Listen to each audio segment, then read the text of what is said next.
से कम होगा और फिर थोड़ा थोड़ा तो कम हाँ, होगा। और फिर जो है इसके बाद बारी आएगी कमर की। बहुतों की कमर कमरा बन गई है भाई। हाँ, उसने भी हल्का करना है। जब मैं जैसे ही सुभाष जी की तरफ देखता हूँ तो ये बहुत मधुर सी मुस्कान बिखेर देते हैं कि बस अब तो ये तरने ही वाले हैं। ये तो मोटापा मुक्त होने के लिए अनाज कम, नमक मीठा कम, 5 जहर बंद, सफेद चीनी, सफेद नमक, सफेद मैदा, सफेद चावल और सफेद तेल, और वो रिफाइंड ऑयल को पूरा ही बंद करना है। नेचुरल बहुत थोड़ा सा खाना है। ये सूक्ष्म व्यायाम करेंगे। आज जैसे प्रधानमंत्री जी ने भी वजन कम करने के लिए 10% ऑयल अपने खाने में कम करने की बात कही है स्वामी जी।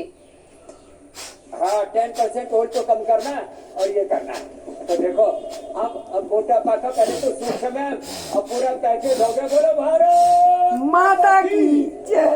वंदे मातरम।